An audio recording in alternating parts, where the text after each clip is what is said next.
everyone, welcome to Conversations with Fafane. Today is a super special day because I have a lady I've been hounding for weeks, for weeks and trying to get her on the podcast, and I'm so grateful that she's made time for us. Harriet, how are you? I'm good. How are you? I'm grateful. Grateful to finally have you here. Yeah. And we'll get into the introductions later, but we'll be talking about women leadership, particularly in Botswana. But you've been in the banking sector, so we're going to look into that as well. So I'm just very grateful that you managed to kind of weave me in. You've been at the mining endeavor, and so what projects have you guys been up to? Which events have you been at? We have the mining endeavor. It's a busy time of the year. Yeah. The bank, we're doing budgeting. We released our financial with our results yesterday, our half year results. There's just a lot on the go. We're bracing ourselves to the end of the financial year in June. So there's a lot of pressure also from just a delivery, meeting budgets and all of that. And I think, you can't help but think, what have we achieved last year? It's a new year. What are we looking to achieve? Yeah. We've also had a lot of movement in the team. So we've been just sort of getting our house in order in terms of getting newer team members in and settling and all of that. So that has really, really gotten us under a lot of pressure. The teams are stretched. I do hope it lets down very soon so that we can just go back to normal. But we love what we do and good. I think anyone who's just listened from your intro alone can tell that you're a leader. And they might be wondering, who is this woman? She's talking about teams and who is we? So could you just briefly introduce yourself and the organization you're here? I'm not necessarily representing, but leading, so to speak. Yeah. Okay. So I'm Harriet Mlalazi. I'm currently the acting director for RMB Merchant Bank. RMB Merchant Bank is the corporate and investment banking wing of FNB. So we are a division within FNB, and we take care of corporates, large corporates, state-owned entities, financial institutions, listed entities, and we just provide that holistic banking services, advisory, the whole suite really. And we are part of the lovely FNB family. Yeah. How long have you been in the banking sector for, and just even leveling up to where you are as in your position? It's absolutely remarkable. Yeah, I've been in the industry 18 years. So yeah, it's been a journey, a very exciting one. I started as the most junior person. I was a temp, and then I later went on to being a graduate. And then worked my way up. I've worked for another bank in the market. I was there for close to 10 years. But I did start here for like a year or two. And then I went there for 10 years and I've been back here now for a bit. I don't know if it's 18 or 19 years now in total. But yeah, I really, really started at the bottom. Grassroots level. Yeah, there was a time I would be the most junior person in the room and possibly the lowest paid in the room. And we were just laughing and chatting about an event we once did. At the time, our director was hosting some, women in the industry, women leaders. And I was there sort of as the junior person to make sure I pass on the water and all of that. And, it was a very engaging conversation. So between me making sure that I pass the water and all of that and just listening to the conversations. It was very refreshing. So I did start right there. And then I went to the branch as part of the graduate program. I've been a teller, which was absolutely amazing. And yeah, so I'm a banker through and through. Yeah. It's just always been about the numbers, or has it always been about the people? So it's about the people. So I view myself as a leader, and I believe I was maybe not leader. I don't think growing up I called myself a leader, but more of I've always believed that there's room for me to make impact, to come in, to make a difference. And whether it was as, I'm from the old school, those who went to TS, a national service. And even then, I remember I did volunteer work. I volunteered for an NGO, and I was there really feeling very excited about the impact. So I think I've always been inspired by the people element. And even as a junior person that I was back then, the work would be around, oh, how do I work with my teammates in terms of delivering whatever we need to deliver, right? I can't help the fact that I love numbers. Um, I have a business degree. I spent a good part of my life in the global markets universe, where it's trading on the foreign exchange desk. So I really love the numbers. I suspect that if I had not taken a choice many years ago to move from the back office type roles to being in the front where I can touch and feel the customers, I could really be a nerd in the corner, crunch numbers all day. So I love the relationships, but at a certain point in my life, I had to make a decision to also sort of challenge myself and stretch myself by moving from like more back office roles to being in the forefront now and interact with customers and interact with people. And what I like about the current role is, in the corporate banking space, we service corporate and we have an opportunity to assist them in driving their mandate and impact the man on the street. An important part of our strategy has been around, we funded one of the local parastatals, and we've been very excited about the impact that has had, and making it possible for them to pay farmers, for them to pay, that clientele. So it's the numbers, it's the people, it's also just what the numbers translate into in terms of the broader societal impact. And also for our teams. I mean, it's also refreshing. I mean, you see people walk in, and my story is no different from the next person. You walk in as a graduate, and a few years later, this person has evolved so much. Their competency is at another level.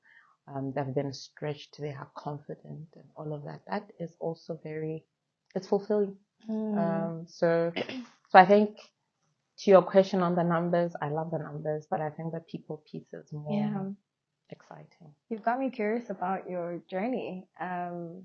And you have a very calm aura, so that makes me realize that you're very good with risk management and you're used to intense pressures. But when you reflect on your journey, just being in the corporate space, I know that it's different from what it is now, and I know that different generations, some people feel like they can't take certain pressures, they can speak up for themselves now and so on. But when you look into being strategic in growing, whether male or female, but growing in your career, especially in corporate, what strategy do you think is best to implement? I know that there's been an obsession with mentorship and having a sponsor and all of that. But from what I'm hearing from you, not really and from what I'm hearing from you, there's a lot of internal work that has to happen as well. Absolutely. There's a lot of internal work. And I think for me, the blessing is that my whole anchor has been my faith. And I think growing up in a God-fearing family, that was always the reference point around, God created you for a purpose. There's a reason why you're here, to impact and all of that. So that is the anchor and the base of it. And I think that there's a craze around mentorship, sponsorship, all of that. But I do think we don't appreciate how big the resource is out there. Before I had formal mentors and coaches, I had girlfriends and friends that we were hustling, whether it's the students and whatever, and you'd have problems and you'll go back and talk about it. and you're talking to somebody who's at your level, who can understand your challenges and who knows you and who can then poke holes in terms of some of the things and the decisions that you made. I don't think we ever look at our community of friends as mentors and coaches, but they are exactly that. Yeah. And when I was blessed enough to have those kind of people in my circle, I was also blessed enough to have the benefit of also family. I think that my biggest coach and mentor is also my husband, who's somebody that you go to every day and then you chat about, oh, the day this and that. And as somebody who experiences you, they also sort of, can give you some thoughts on, but have you thought about it this way, especially where it's somebody who's very, very different from you, Then obviously there's the whole formal mentorship and all of that. And there's a craze and it's frustrating because often, I don't know how it's like for everybody, but I do know when I was younger, it was difficult sometimes to get the time because people are busy. So you'd identify these people, you want them to be your mentors and you approach them. Sometimes they're willing to, but they're busy. So I really do think we need to be strategic around people that we can use as mentors and coaches that are easily accessible as you also still pursue the ones that are high up that you would want. The other piece and people that are now my coaches and mentors is also some people that are forced by nature of their jobs to be your coaches and mentors, which is your leaders, your manager, like my line manager and stuff. So over time, I think with my leaders, I built a relationship where I was very clear in terms of what I want for myself, what I want for my career, and I would just bounce ideas off them. And I think it's important not to, when I say I was clear about what I want, then people can really think, oh, you need to sit down, have a plan. Like intense clarity. It's important to be fluid, and it's important to allow. There will be a lot of moments of uncertainty, a lot of moments of you making decisions that you're not sure of. So you do need to give yourself the grace and allow yourself to be fluid around, the direction that you're taking. I mean, when we look back, you know what they say. I mean, hindsight is always 100%. When we look back at my life, we're like, oh my God, it was such a perfect trajectory. It looks perfect now, but at the time, some of the moves I was making did not even make sense. I did a business admin and started in banking, and then got an opportunity to be a compliance officer. And compliance is like very far from, my major was marketing. It's very far. It's like night and day, But I decided it was going to give me the base I needed, so I'll take it. And so I went for it. And, in those moments when you're questioning, is that the right decision, and you're talking to people and people explain what compliance does, you do have a sense that it must be the right thing and you go for it. Yeah. And then you get there, it's frustrating. And I think it's a topic for another day on how we all say we want growth, but I don't think we appreciate how painful growth is. It's after you've grown, you look back and you're like, oh wow, I've done well. But we really don't talk about the vulnerability, the challenges, just how hard it is to get into a new area, to build networks, to deal with the moments when you second guess yourself, all of that. Those pains, they're like labor pains. They do birth growth, but it is very painful. And I think for a lot of people, it's in those moments that people start feeling like, oh, my career is not going anywhere, oh, this, oh, that. So there's a part around just knowing that even for all these people that seem to have done well, we've gone through all those moments where it was very challenging, where it was difficult, and sometimes you'd question if, oh my God, am I really ready for this move? And I suspect that is one of the areas of challenge with women, because even when I sit with my girlfriends and my peers and my friends, I think for women, we're hard on ourselves, and we naturally would sort of question that a lot. Right. So I think that we talk growth and it's exciting, but there is that unspoken challenge in growth. So back to mentors and coaches, I think it's important to have a good sense of what you want, what you like, what energizes you, right? And look for opportunities, yes, but allow flexibility and know that there'll be detours, there'll be deviations. When we leave here to go to Francistown, we hardly ever drive all the way without stopping. And it's amazing that when it comes to career, we want to just get there without ever stopping, without ever taking a detour. I love that. It's almost philosophical, actually, when I think about it. I think also ambition plays a huge role. And when it comes to ambition phrased for men and then ambition with women, it's always very, there's just a really intense imbalance there where a man is considered, and I'm just saying this based on just what we've seen day to day. I'm not saying that's how it is usually, but where a man is considered ambitious, we're like, oh my God, this person's constantly working. And then when a woman is considered ambitious, so when are they ever home? They're always on the road, they're always out and so on, and they're backbiting and so on. I'd just like to know your view when it comes to ambition as a woman. There's just crazy expectations of us. I don't know if it's expectations we place on ourselves to be perfect in every way, and still holistically progress in our careers as well. Yep. So I do think there's the expectation, everybody else, all of that. And the biggest critic is ourselves. And I suspect, and that's the critic that matters, but we don't realize it, right? So, I mean, if people think you are always on the road and all of that, but you get the vision, you understand, I doubt it would have a chip at your soul. But part of the struggle and the challenge is because what they say resonates with us. And we are also part of those same critics for other women. So the seed that you plant, unfortunately, does come to bite you. So I think the biggest thing is we do need to get into a place of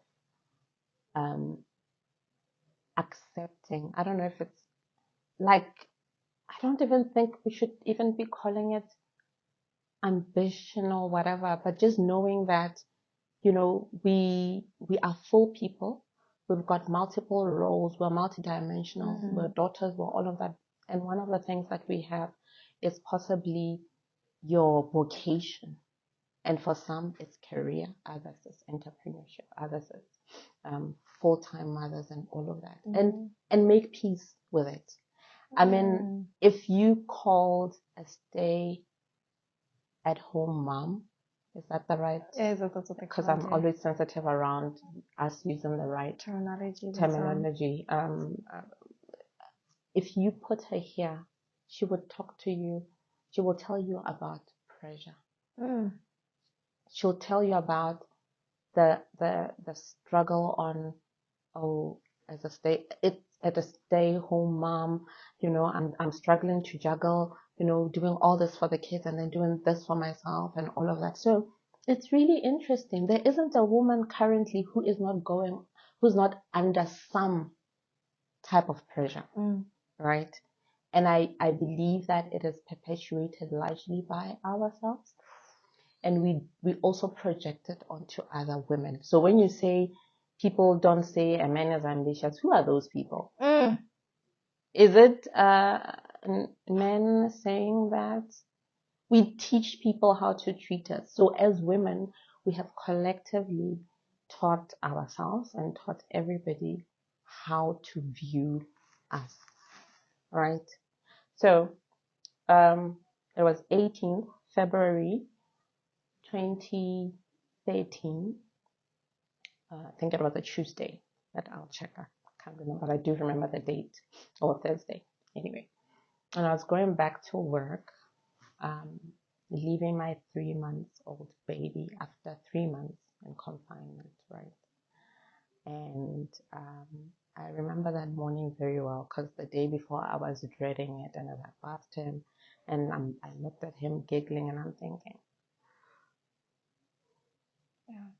and I leave my baby, right? And I deal with nobody saying anything to me. I'm dealing with the guilt of, oh my God, am I making the right decision? Why am I leaving a baby? He's so cute, he's so small. Well, the lady, the second mom now that's stepping in while I go take care of this baby, like me. I'm the one carrying all of that. This is before we talk about anyone, you know. And then I get to the office and the dealing room, the screens, the currency moving, and I get so energized by that, right? I still miss my baby, and I'm here, and I just then got to appreciate that, you know what, these are the two worlds that need to converge, and we need to find a way of having these worlds exist because, oh, am I happy to be here?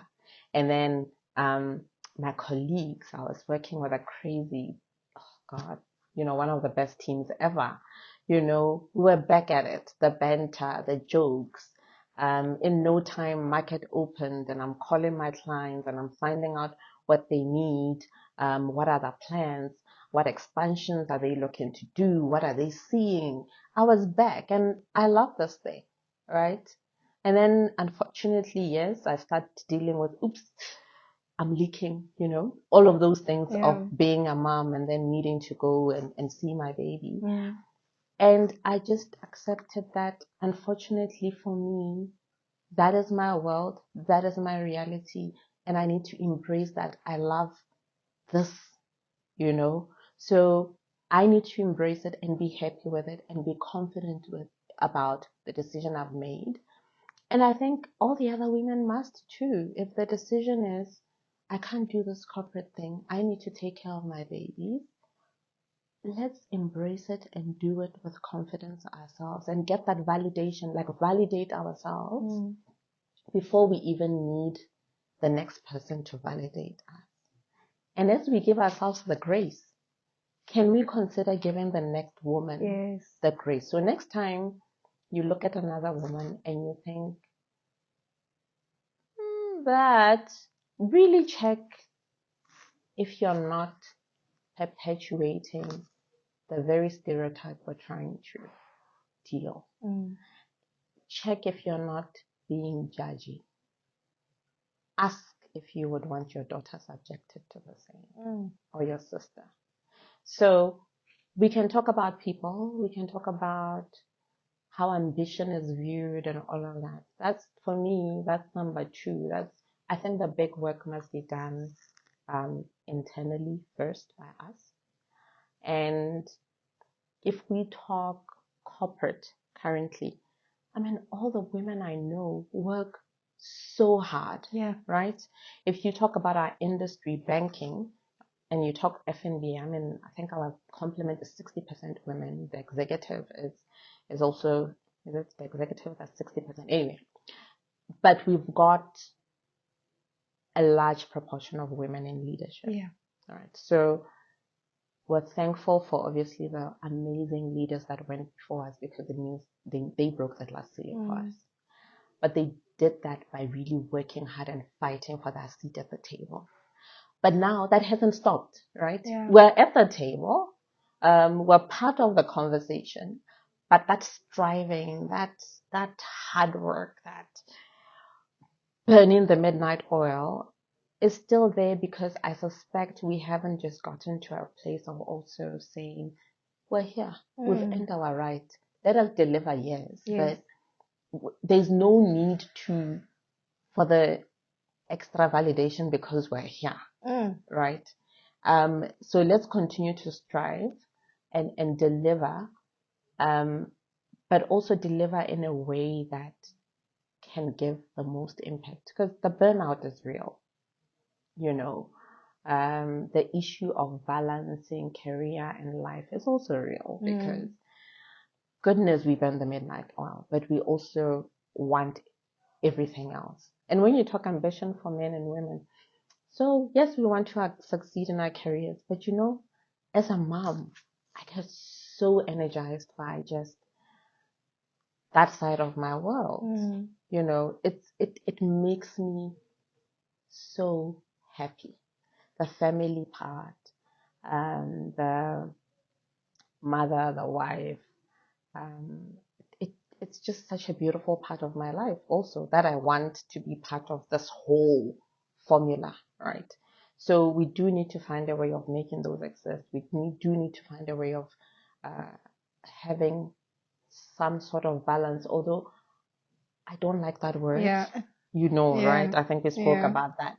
I don't like it because I suspect when we talk balance, people think it has to be balanced every day. I don't think it can ever be balanced, but I think as your life, it has to be balanced. But there are moments where everything must take a back seat and there's work pressure, putting in the hours and stuff. There are those seasons. And there are seasons where really the pressures at home are immense. The kids are not well.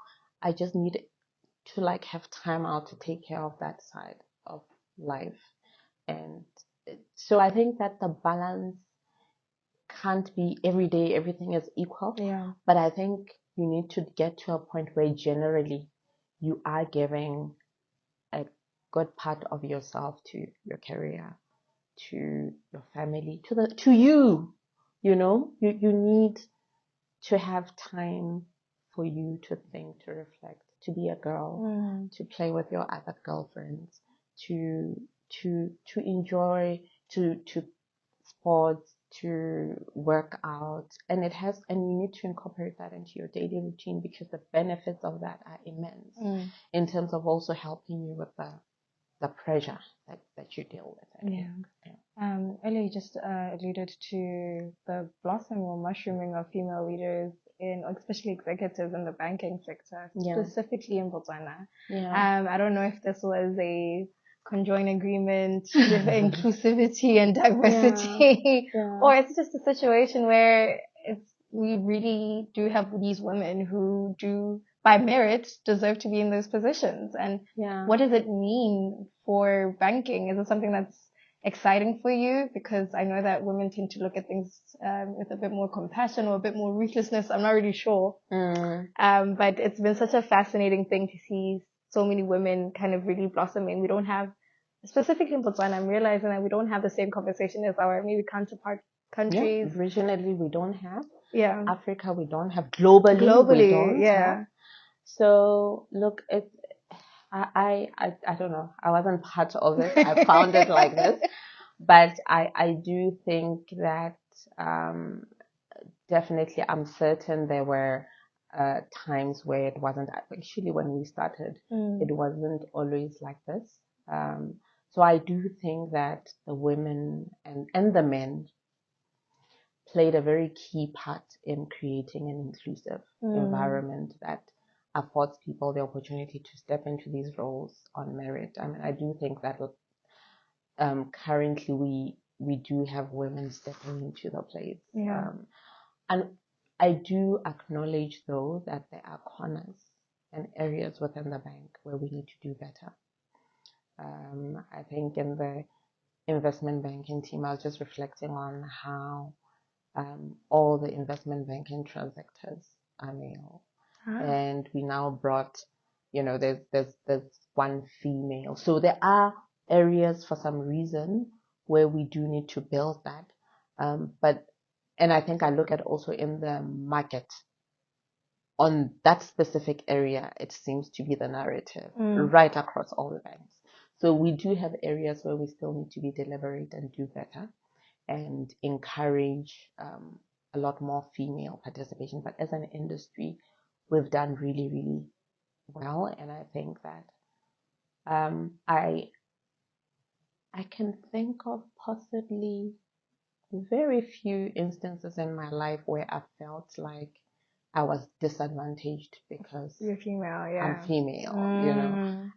There's actually just maybe one specific one that really stands out for me, but generally, and I think that we've done well. I really appreciate this conversation, particularly here looking at Botswana. While we're known for our diamonds and so on, we really talk about leadership here, especially the fact that now you're talking about the fact that there's so many women who are involved in the banking sector and who are making decisions, and the men and women work together. But also, I'd like to highlight how Botswana is a very conservative country. We do have that hierarchy where we consider the man the head and so on, but yet we still see that respect between men and women. So I've wondered if that kind of relation between men and women tends to kind of fizzle out when it comes to leadership, where a man is probably used to answering to another man and not to a woman. Is that something that you've faced sometimes? Not really. So, and something to highlight, which I think is why maybe the industry did well and has continued to do well. I do think once you have more female leaders, when they lead other women, they sometimes see themselves in those, and they can pick out some of those. Like I told you, our worst critic. I do know, because I've got the benefit of both male, female in the team. When they do their appraisals, the women are always harder on themselves. The women will come with, oh, I managed to achieve this, but like where they made, even where they've achieved, they do highlight the achievements, but muted. They really downplay, and then they elevate where they haven't done well, right? And then the guys, men have amazing confidence. I have 3 boys, and I do want to package that confidence and just like drink it every morning. It would do wonders for me. And then you see that in terms of the guys are confident. The guys will be like, I achieved 1, 2, 3, 4. If you have a rating scale of 100, they will give themselves 100 or 101. When the females tend to be a lot more humble, and that. So I think when you deal with that as a woman, you do see that, oh, this is this dynamic, and you're able to ask around, but earlier you achieved 1, 2, 3, what about that? And then you work around maybe helping them to see more have a more optimistic view about themselves. And also, as you do that, it also is a mirror, because then I also have to do my appraisal and send it to my boss. So then I go back and check, did I do what I'm seeing other women sort of do, right? And then in terms of men being used to answer to other men and all of that, I haven't seen that play out a lot. I think for me, I'm beginning to think it's a matter of certain personality types as opposed to like a national thing. And I think it comes from the fact that, we have a lot of single moms and women-led households and stuff. So I do think that having a woman leading, even in the domestic setup, is not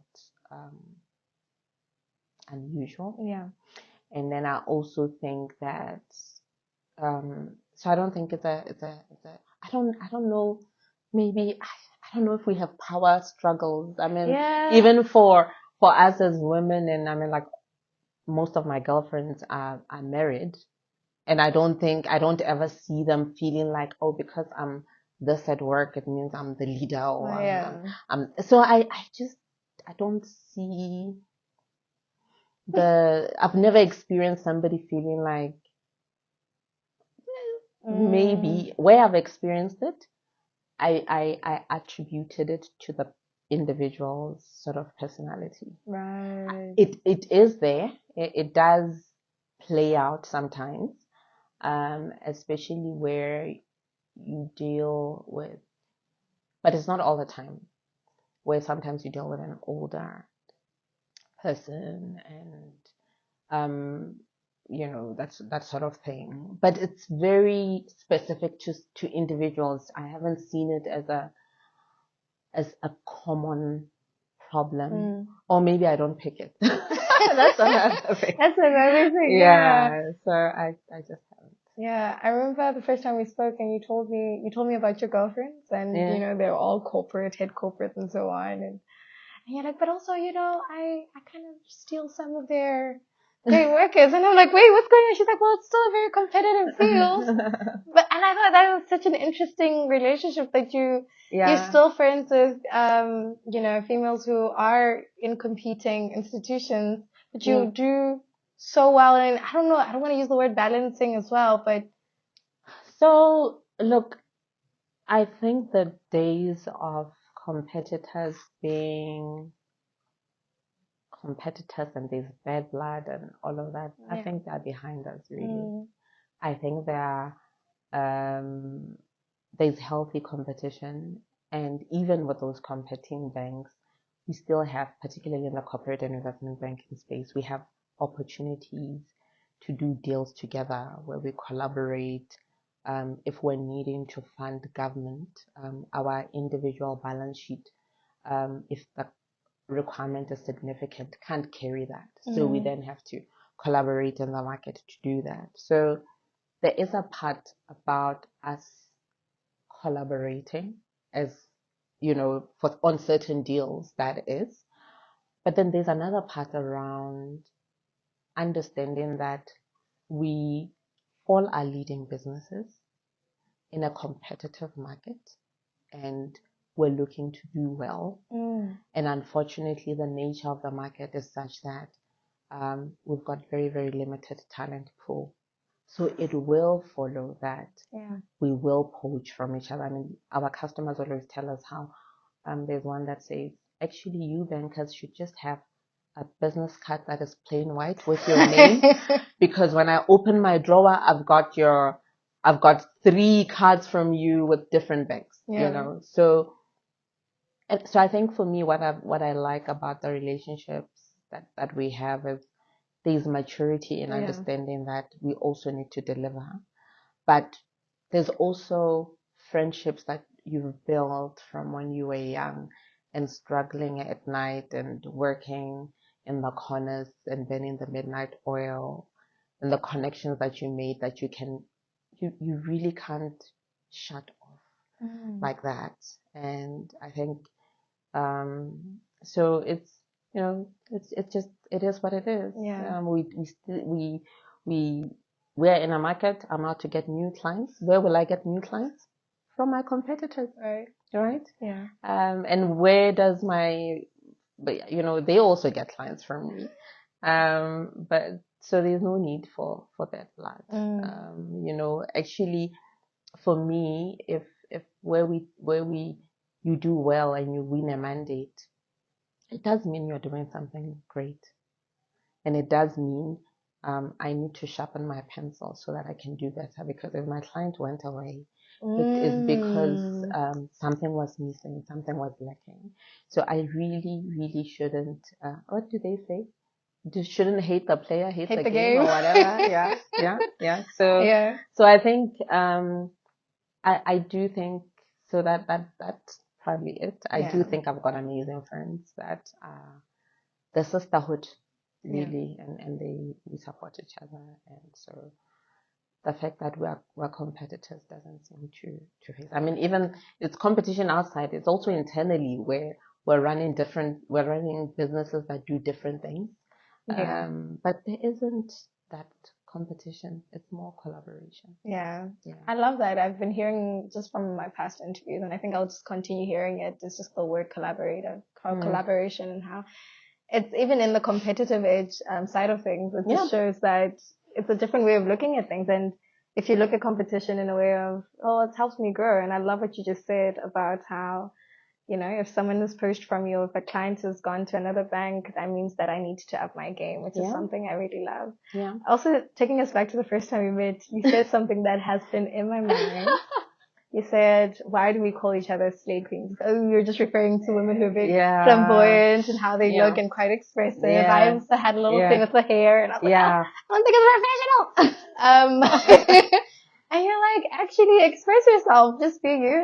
And you also said that it's interesting that white women don't call other white women. We don't call other white women slay queens. Slay queens. It's only, and we say it as a derogatory term. Yeah. We say it as a derogatory term, Yeah. and we shouldn't. Yeah. It is a way of expressing ourselves. There is room for the girl that does the natural hair. There's the room for the one with the lovely long weave. There's room for the girl with natural, you know, like just natural nails. There's room for the one with the nice curly ones. We need to allow ourselves to be. And I'm big on self-expression, and I was just having a conversation around how it's coined as a bad word, right? Yeah. Well, it's like a self-expression, but no, it's a way that there's opportunities. We should encourage it, and we should know that there's relevance to the environment, right? When people are themselves, they are comfortable and they're happy, right? And I don't necessarily believe that the way to self-express is in loud ways or whatever. But I think even in a formal setting where you know that, you know, if I'm going to see this type of client, I need to present this type of look. You can still incorporate and weave your personal signature to a corporate look. You know, you can still weave in, whether you're going to a funeral, you can still bring that style element. That is you. I do think we're still holding on to dress traditions that have really that are historic, that maybe did not cater for everybody, and we're holding on tight to those, and we're choking certain people because some people just love color. Yeah. Like I have a friend, I mean, we laugh and she calls herself a Christmas tree because she is the one with the red nails. There has to be bling in her look, definitely. And we have to let her be, right? She will rock up to a formal meeting with a shirt, proper shirt, and then it will have some embellishments, but it still looks formal, still looks professional. So that I don't believe that there are no opportunities to self-express within the formal professional setting. I think you have to find a way of bringing that fun, you know, bringing elements of yourself to it. I love bees, you know, and it's me, right? And I've found ways of, I like them. They mean, each one means something, and I enjoy them. And it's me. I love my piercings. Doesn't stop me from doing my job. But I am cognizant of the environment, and yeah, you know, but I mean, I'm sure in December when you meet me, this will have a bigger one and all of that. But there's still opportunity. I don't have to keep it for just the festive period. I've found a way of incorporating that into my look every day, and I like it, and it works. And I think as people relate with you, they go beyond the initial judgment that came from, piercing, can we trust her? But I think as people talk to you and experience the real you, then they relax. But I do think we need to liberate all the sisters to embrace that style. We need to liberate people who love the African attire to cut their suits that have the prints, right? Because people don't do prints. And ironically, my sister sent me a dress and she was debating whether it's appropriate to wear it because it's too printy. Yeah. But that's what she likes. That's what she enjoys, right? And we just had to chat about, okay, but what do you think? What ultimately made you not wear it on the day? And she was like, oh, I felt like, you know, certain elements were not working, blah, blah, blah. And so I really think we need to really allow, I mean, if you go to the Middle East, if you go to Nigeria, people, and the moment you allow it, it becomes the norm, right? Where are the suit days that we can wear and come to work? Got your formal suit, days. Oh, la formal,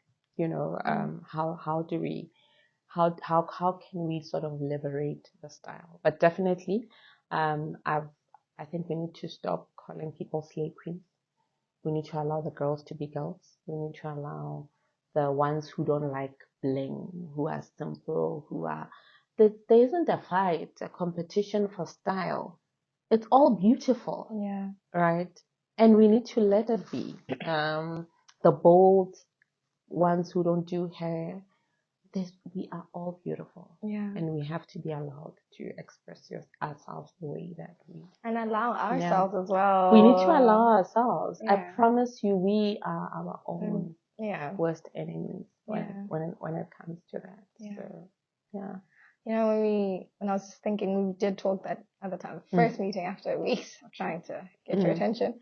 And we talked about this conversation and how it should just be very honest and candid conversation, and it shouldn't be trying to put down one gender and raise the other and so on. And because, you know, we have these conversations all the time and it's the same recurring theme.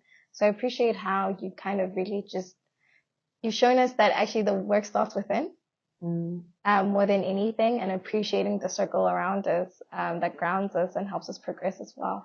And speaking of progression, I'm realizing also just through our conversation how progressive Botswana is as a nation, actually. Yeah. We don't get that credit, or maybe it's something we don't put out as much. We're humble people, maybe. Yeah. But we are. I mean, I don't think we celebrate ourselves. Actually, I was having a very interesting conversation earlier, and the guy was saying we don't celebrate ourselves enough because when somebody does it, it is so not our culture. Rare, oh my God, this one thinks, so highly of themselves. Oh my God, it's also some of the things that we have, you know. So I think we don't celebrate also other people as much. So I do think there is room for that. We need to encourage it. We need to nurture it. It doesn't come naturally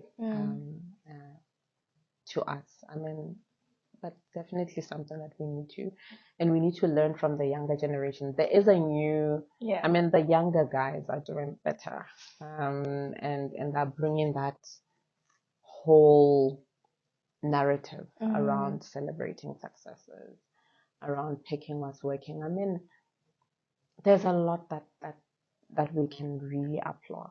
Absolutely. So yeah, it's a journey. Yeah, I could talk to you all day, honestly. And you're so calming. It's like therapy. But in closing, I'd just like to know, what would you say is your leadership philosophy, and how it's helped guide you to be where you are now, and kind of help keep you grounded and just looking forward to tomorrow? Look, I think so.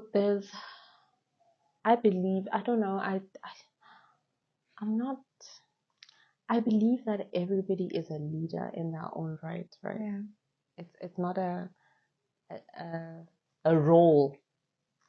I think that there is, we all lead and we all bring really special things to the table. And for me, I'm really keen on how we can harness the brilliance that everybody brings to the table. And the work and also realizing how, I mean, people always applaud and say, oh my God, 18 years experience, right? But that experience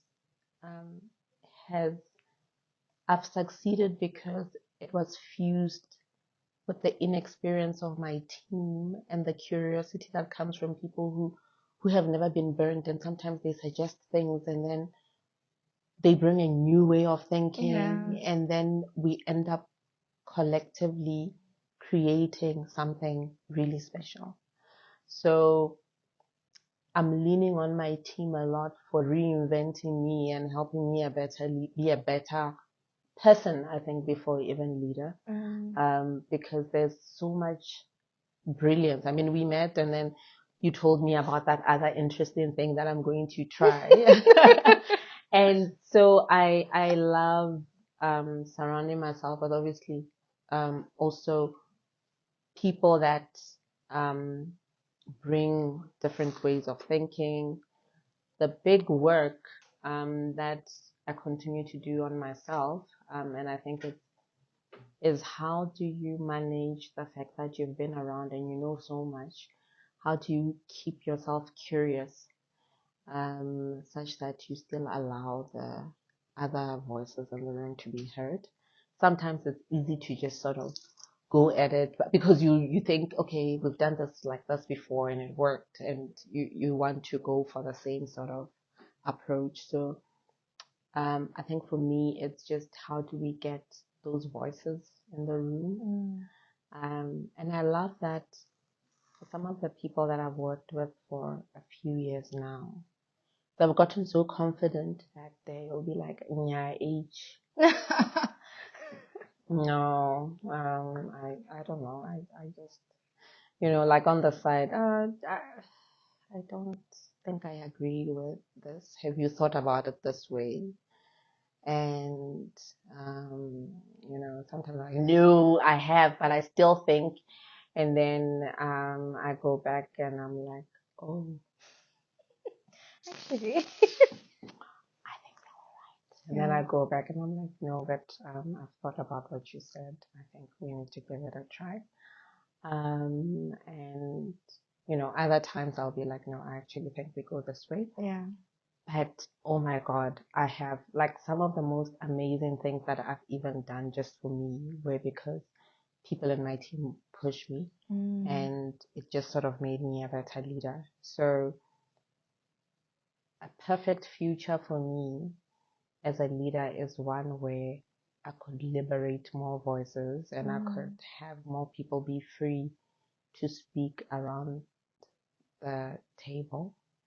And I'm also thinking there's a lot to be said around, okay, I need to learn to be quiet and not give my view, because the moment you give your view, then people, if somebody has a different view, they need courage first to put it up, right? Yeah. So if they don't have courage, then it's gone. Yeah. So it's work in progress around as I engage, how do I sometimes hold my opinion back so that I really, really hear everybody, even the one who doesn't have courage to speak. Yeah.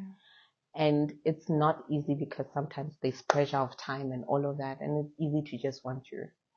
So I think for me, my philosophy is such a difficult. Yeah. When you say philosophy, I start thinking something you need to craft. But I think really the for me it's just growing myself, and growing those around me, and just continuing to challenge ourselves. I mean, my journey, although we didn't talk about it, is I pivot a lot. I definitely, I'll do a role. I've done a lot of lateral moves in my career because then I learn new skills. And then I also get to be the underdog as I'm in a place that I'm not familiar with. And it forces me to learn from other people. And I found that as I expose myself to that repeatedly, it is building that muscle of being agile, of being able to listen, of being able to ask. And it's not fun sometimes, but it does work. So I think for me, I'm inspired by growth, and see myself and others grow around me. Absolutely brilliant. Would you believe it's been an hour? Oh my gosh. It has. You're such a gift. And I think that authenticity oftentimes is a bit difficult in a world where you're kind of forced or compelled to form into whatever is expected of you. And I think that you, with your bracelets and your piercings, have been such an amazing guest. It was worth the wait. It was worth the wait, and I'm so grateful. Yeah, and thanks for hounding me, and apologies. It was just a crazy time. I understand, but ambition or whatever. And thank you all so much for watching. We look forward to hearing your reviews and your comments and your thoughts on leadership in general. See you next time.